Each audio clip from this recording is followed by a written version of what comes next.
Hey guys, I'm your host, Dominic Esty here at Optimum Outdoors TV. Today I'm going to be doing a segment on deer hunting. Today I'm going to show you guys how to B&C, which is Boone & Crockett, gross score a whitetail's rack. Now the skull I have here is one actually my buddy found down in Kentucky, and I traded him a bug case for it. Because you know me, I like horns. Alright, so I actually have all the scores of all the bucks here in the barn written down. I've measured them all, named them all. This one we actually call the bow case buck because we got it because of a bow case.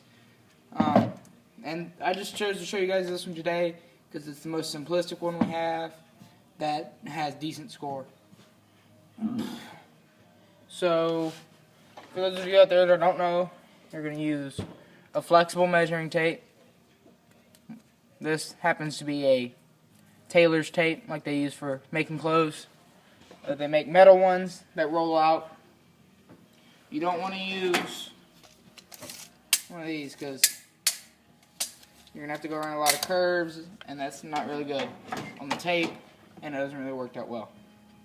So Boone & Crockett has on their website where you can input the inches and everything. It'll tell you the gross and the net score. Today we're just going to worry about the gross score of the antlers. That's the score without subtractions of differences in the antler length.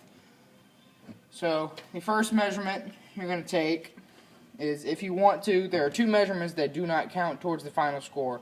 And that is the tip to tip, which is from here at the end of this main beam to here, at the end of this main beam. That right there is your tip to tip spread. And on this buck, his tip to tip was 10 5/8 inches.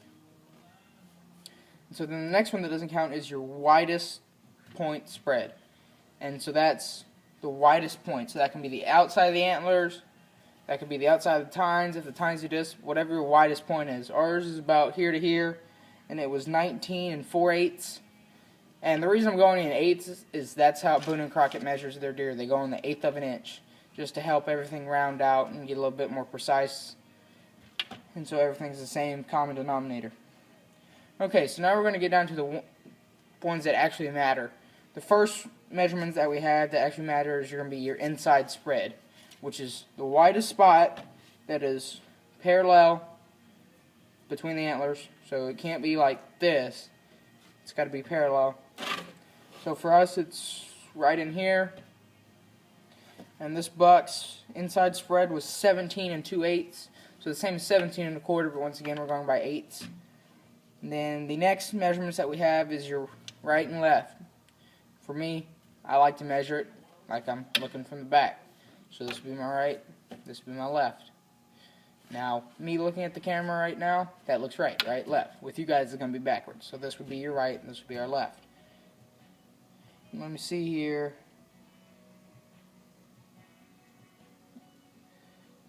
When I measured this one, I actually measured this is the right and this is left. So for you guys right now, when I'm explaining it, it'll look about right. So this is going to be your right antler, this is going to be your left antler. So if I was measuring it, I'd look at it like this, right, left. So first thing I'm going to explain to you is what these points are. So your main beam is going to be your first measurement, other than the inside spread. And your main beam starts back here at the bottom of the base of the horn or antler. And it comes up the back side, goes all the way on the side to the tip of the antler. That's your main beam. You have one on each side. Some deer, it's a little tricky to measure. I'll show you one here in a little bit that's mine. And it actually has a very tricky main beam. I'm not even sure which is the actual main beam because of the way the line goes. But anyways, the next measurement you're going to have is your G1s. And what a G stands for is basically the points that go up. So our G1s is what some people call brow tines. They call them brow tines because these are card tines, and these are like eye guards. They protect their brow when they fight. And that's these 2 points right here. And to measure these, you go from that line that you used to measure your main beam all the way to the tip. So on the right side, this guy's main beam was 21 6/8. Left side, he was 22 even. And with your G1s, he measured 5 6/8. Actually, no, just 5. and then 5 2/8. And so then we go to your G2s, which are these 2 points right here. So we have G1, G2, G3, and this is going to be your G4. 1, 2, 3, 4. Okay. So this guy's G2s. On this side he measured 7 5/8. On this side he measured 8 3/8. So this one's a little bit longer. And so if we were doing net score, that would add up to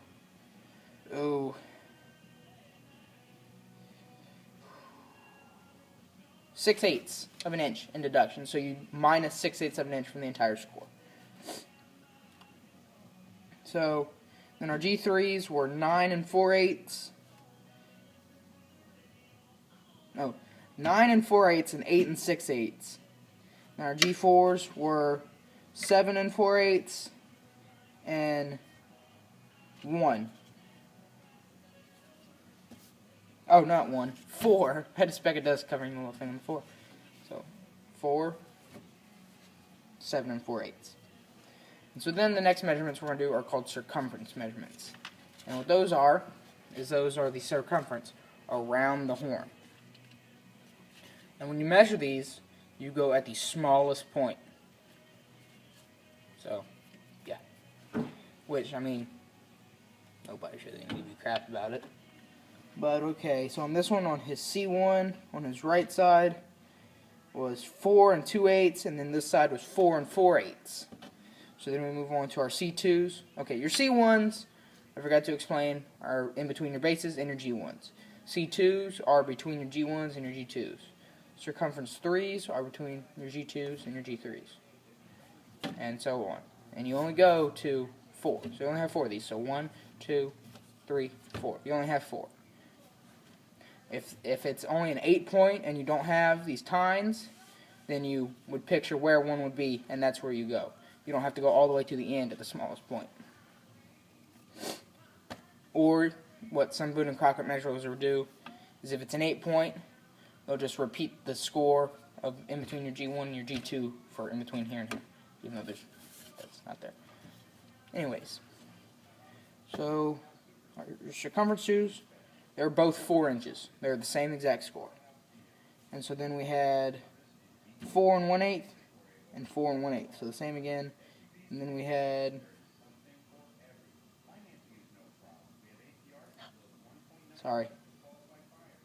we had 4 4, 4 2/8, 4 4/8. I'm so lost. Sorry.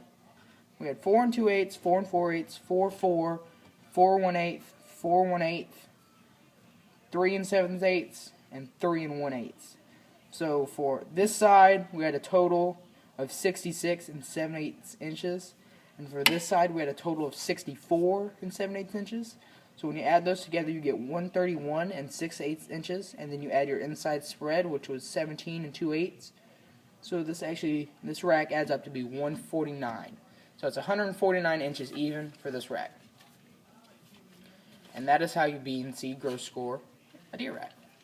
Now, I am going to run up the ladder real quick, grab the skull I was telling you about earlier that's mine, that has the tricky main beam.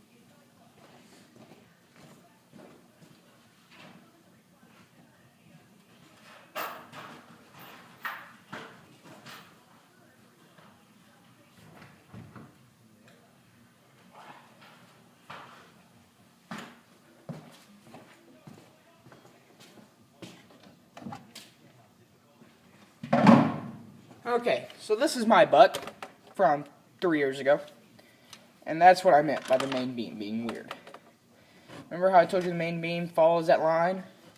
Well, the line actually would go straight up to here. So this would be my main beam, but at the same time, other people said this is, and I think that's what I measured my main beam as, and I measured this as my G2.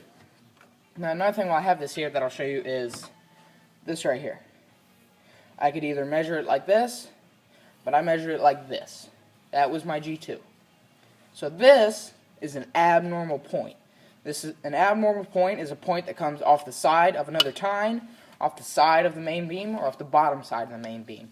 So this is any kicker that goes off the main beam, outside, inside, or down. The ones that go down, some people call drop tines.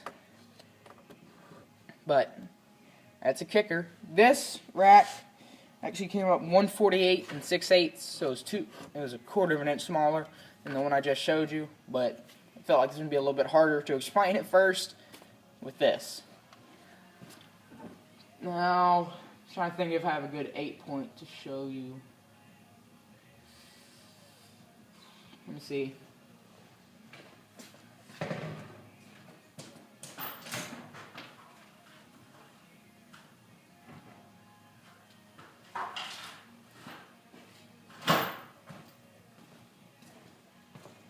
Okay, so the buck you just saw, his name was Funky Town because of that one side.